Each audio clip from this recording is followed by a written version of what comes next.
Hey guys, welcome to the film series. আমি দৃষ্টান্ত। এই ভিডিওতে আমি রিভিউ করব বা কথা বলবো দি একেন মুভি সিরিজের থার্ড ফিল্ম দ্য একেন বেনারসে বিভীষিকা সিনেমাটাকে নিয়ে। তাহলে চলুন শুরু করি। তো একেন বাবু ওয়েব সিরিজ বা আগের যে দুটো সিনেমা এসেছিল সেইগুলোর মতোই এই সিনেমাটাকেও ডিরেক্ট করেছেন জয়দীপ মুখার্জি।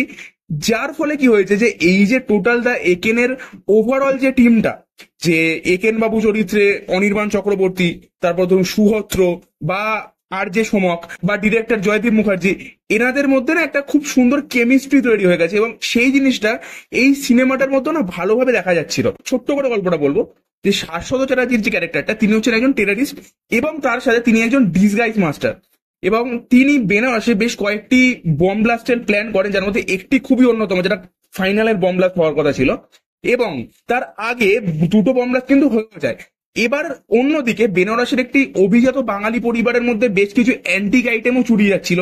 দেন একেন বাবুর এখানে এন্ট্রি হয় এবং দুটো যে ঘটনা, দুটো যে কেস কিভাবে একটা জায়গায় আসে এবং কিভাবে একেন বাবু এই শাশ্বত চ্যাটার্জির ক্যারেক্টারটাকে ট্র্যাক ডাউন করে ধরে, সেটা নিয়ে এই সিনেমাটা আপনাদেরকে দেখতে হবে। এবার আমি আসবো এর পজিটিভ এবং নেগেটিভ দিকে। পজিটিভ দিকে প্রথমত আমি আসবো যে এই সিনেমার রান টাইম এবং স্ক্রিন প্লেটা, এই সিনেমার যে গল্পটা সেটা একদমই খুবই কমন, অ্যাজ আ থ্রিলার খুবই কমন এবং খুবই রুটিন একটা গল্প। বাট যে জিনিসটা এই সিনেমাটাকে এনজয়েবল করে দেয় সেটা হচ্ছে এই সিনেমাটার স্ক্রিন প্লেটা। আপনার কোথাও এমন মনে হবে না যে খুব বেশি টেনে দিচ্ছে, কারণ এই সিনেমাটার এমনিতেই রান টাইমটা খুব কম। এবং যখন এই সিনেমাটা চলছে ধীরে ধীরে আপনাদের এটাও মনে হবে না যে খুব তাড়াতাড়ি তাড়াতাড়ি এগোনো হচ্ছে। এখানে প্রত্যেকটা জিনিসকে, প্রত্যেকটা কেসকে, ক্যারেক্টার গুলোকে প্রপারলি টাইম দেওয়া হয়েছে। এই যে একেন বাবু কলকাতা থেকে বেনারসে আসছেন, দিয়ে তিনি একটি ফ্যামিলির সাথে মিশছেন, হ্যাঁ, দিয়ে ধীরে ধীরে তিনি এই কেসটার সাথে ইনভলভ হয়ে যাচ্ছেন, ওই বিষয়টা কিন্তু এই সিনেমাটাতে টাইম নিয়ে দেখানো হয়েছে। এবং তার সাথে এই যে একেন সিরিজ, প্রথমত আপনাদেরকে এই সিরিজটা দেখতে হবে এর আগের সিরিজগুলো এবং আগের সিনেমাগুলোকে মাথায় নিয়ে।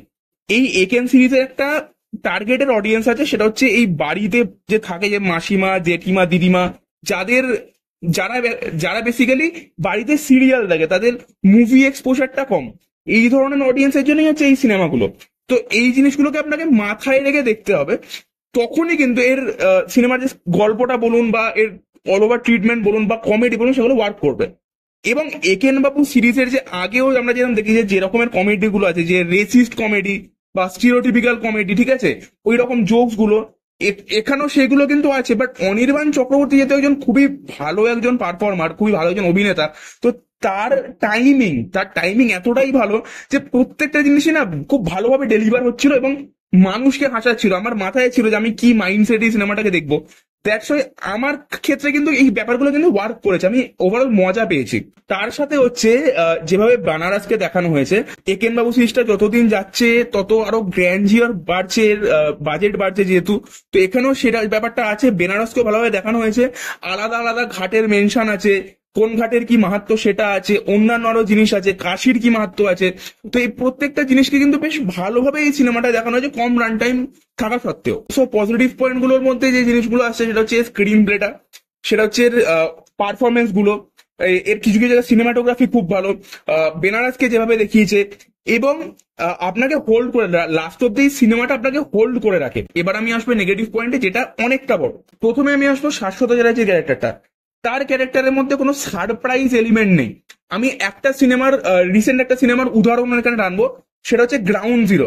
গ্রাউন্ড জিরোর যে গাজী বাবার ক্যারেক্টার, যদিও সেটা রিয়েল লাইফ বেস, গাজী বাবার যে ক্যারেক্টারটা ছিল তার যেরকম ট্রিটমেন্ট, এখানে শাশ্বত জেলার যে ক্যারেক্টারটা কিন্তু ওরকম ট্রিটমেন্ট একটা ডিজার্ভ করে। যে একটা ডিসগাইজ মাস্টার, কেউ তাকে দেখেনি, ঠিক আছে, এবং এত বড় টেরারিস্ট, খুব ডেডেড টেরারিস্ট, তো তার ট্রিটমেন্ট ওরকম হওয়া উচিত ছিল। যেমন গ্রাউন্ড জিরোতে আমরা লাস্টের আগে অব্দি গাজী বাবাকে দেখতেই পাই না। ইভেন তার যে ডিসগাইজ গুলো, সেই ডিসগাইজ গুলো আমাদেরকে দেখানো হয়েছে, বাট সেগুলো মানে একটা ফ্যাকশন হিসেবে। তো that character is a mysterious character. লাস্টে গিয়ে যখন আমরা সেই ক্যারেক্টারটাকে দেখছি, তখন দেখছি ভাই এটা তো নর্মাল মানুষের মধ্যে দেখতে, যেটা হওয়া উচিত।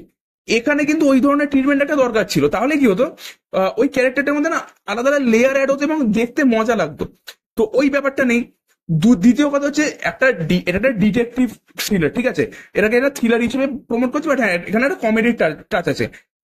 একটা থ্রিলারের মধ্যে থেকে থ্রিলটা মিসিং, এখানে কোনো থ্রিল নেই। এটা is more like a comedy detective drama kind of হয়ে গেছে, থ্রিল মিসিং আছে। 3 নম্বর হচ্ছে ভাই চেস সিকোয়েন্স হচ্ছে, চেস সিকোয়েন্সে বিজিএম এর কাজ খুব ভালো, এবং শুধু চেস সিকোয়েন্স না, অল ওভার সিনেমাটার মধ্যে আমি যদি দেখি বিজিএম এর কাজ খুবই বাজে। বিজিএম এর কাজের জন্য না অনেক সিনস এরকম হয় যেগুলো আপনারা কানেক্ট করতে পারবেন না, ম্যাক্সিমাম সিনে আপনারা কানেক্ট করতে পারবেন না। প্লাস হচ্ছে এর ফার্স্ট হাফটা কিন্তু বেশ ভালো ছিল, যেভাবে ইন্টারভাল অব্দি আসে, বাট ইন্টারভালের পরে না সিনেমাটা নিজের খেই হারিয়ে ফেলেছে। আর আপনাদেরকে হোল্ড করে রাখবে, বাট যেভাবে মিস্ট্রিটা সলভ হচ্ছে, লাস্টে গিয়ে ক্লাইম্যাক্সটা আসছে, ওই জিনিসগুলো খুবই বাজে। মানে মনে হবে যে হুট করে মানে অ্যাবেই হয়ে গেল। তো ট্র্যাক ডাউনটা যদিও লাস্টে গিয়ে সেগুলোকে পুরোপুরি এক্সপ্লেন করেছে, বাট যেভাবে ট্র্যাক ডাউনটা করছে ওটাকে তো ইন্টারেস্টিংলি প্রেজেন্ট করতে হবে, ওই জিনিসটা নেই এখানে। এবং আননেসেসারিলি সত্যজিৎ রায়কে এই সিনেমায় ঢোকানো ভাই, মানে আমার একটা রিকোয়েস্ট আছে বাংলা সিনেমার মেকারদের প্রতি, প্লিজ এই সত্যজিৎ রায়কে নিয়ে টানাটানিটা এবার বন্ধ করো ভাই, সব সিনেমায় ভালো লাগে না। এই সিনেমাটা যেখানে অ্যাকচুয়ালি ক্লাইম্যাক্সটা হয় যে ধরে ফেললো শাশ্বত চ্যাটার্জিকে দিয়ে পুরো কেসটাকে এখানে ব্রিফ করছে কিভাবে তিনি ট্র্যাক ডাউন করলেন, ওটা হবার পরে না এখানে সিনেমাটাকে শেষ করে দিতে হতো। তারপরে একদম জয়বাবু ভেলুনাথের একটা রেফারেন্স টেনে নিল like out of no wire. তো ওইগুলো বেকার, মানে কিচ্ছু সার্ভই করেনি গল্পটার মধ্যে। সো ওভারঅল আমি যদি বলি, এই সিনেমাটা আপনি যদি এর আগের সিনেমার নলেজ রাখেন তাহলে আপনাদের ভালো লাগবে। আপনারা যে যে কিছু কিছু জিনিস আপনাদেরকে এক্সপেক্ট করে যেতে হবে তাহলেই ভালো লাগবে। একটা সাধারণ অডিয়েন্স বা একটা ফিল্ম এনথুজিয়াস্ট অডিয়েন্স হিসেবে আপনাদের একদমই ভালো লাগবে না। কিছু কিছু জায়গা ভালো, কিছু কিছু জায়গা খারাপ। লাস্টে যেখানে ট্র্যাক ডাউনের পুরো ব্রিফিংটা হচ্ছে এবং সেখানে স্টেগানোগ্রাফি যে বিষয়বস্তুটা সেগুলোকেই এক্সপ্লেন করছে, ওই জিনিসগুলো মজার ছিল বা দেখতে ইন্টারেস্টিং লাগছিল। But overall as a thriller এই সিনেমাটা একদমই ভালো না। This more like a comedy detective drama. যে অডিয়েন্সকে টার্গেট করে এই সিনেমাটা তাদের মতোই করেই বানানো হয়েছে, তো এটা আপনাদেরকে মাথায় রাখতে হবে। সো আমার কাছে এই সিনেমাটা রেটিং হচ্ছে 6/10। আপনাদের কেমন লাগলো আমাকে অবশ্যই কমেন্ট বক্সে জানাবেন। আজকের জন্য আসি, দেখো অন্য কোনো ভিডিওতে। টাটা।